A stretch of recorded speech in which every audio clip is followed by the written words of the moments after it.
Bugatti Chiron Review. What is it? The Veyron's reign as the world's fastest production car is at an end, and the usurper comes from within. Yes, the 1.9 million pound Chiron retains the Veyron's fundamental proportions and powertrain, but it's new in every other conceivable way, and built to bend physics to breaking point. The Chiron is not a hybrid. Unlike its closest competitors, the McLaren P1, LaFerrari and Porsche 918, it relies solely on fossil fuels. Its engine is a development of the Veyron's 8.0-liter quad-turbo W16, its gearbox a strengthened version of the Veyron's 7-speed twin-clutch, and like the Veyron it deploys its immense power through all four wheels. Advertisement page continues below. If we went with hybrid, we would have added additional weight. We would have experienced package constraints, too, because this car doesn't have any areas where you can put additional stuff, so the styling would need to change, Wolfgang Durheimer, Bugatti's CEO explained.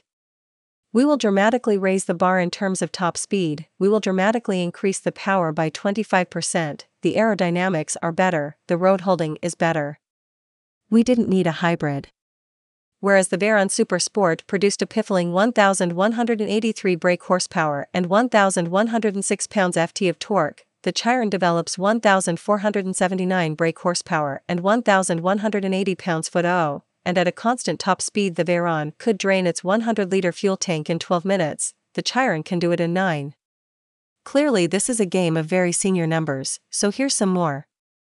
It will accelerate from 0 to 62 miles per hour in less than 2.5 seconds, 0 to 124 miles per hour in less than 6.5 and 0 to 186 miles per hour in under 13.6. Take a moment to let that last one sink in. That's 2.9 seconds faster than AP1 and a second quicker than the Veyron Super Sport, bearing in mind that at 186 miles per hour a second equals a lot of fresh air, 83 m of it to be precise.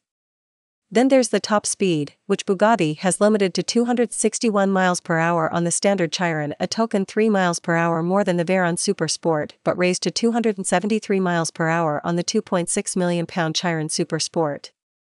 That's the elongated and pumped-up version that Andy Wallace drove at 304.773 miles per hour in 2019, the first series production car to break the 300 miles per hour barrier. Well, a close approximation of it at least.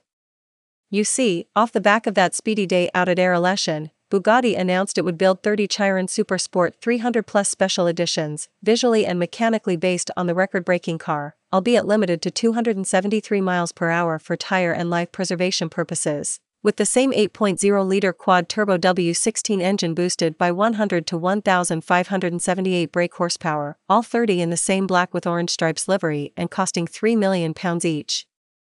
On top of that there's the mechanically identical standard Super Sport model available in any color you like, so long as you don't copy the 300+ edition. What's the verdict?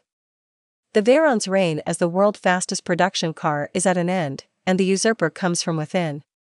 Yes, the 1.9 million pound Chiron is built to bend physics to breaking point. The Veyron's significance transcends its obvious performance qualifications.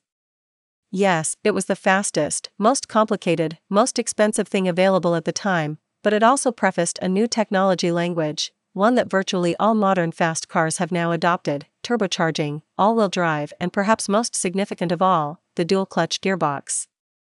The Veyron was essentially Volkswagen's then-boss Ferdinand Piëch showing the world what his vast conglomerate could achieve. It was his Saturn V moment. And it was nearly as costly.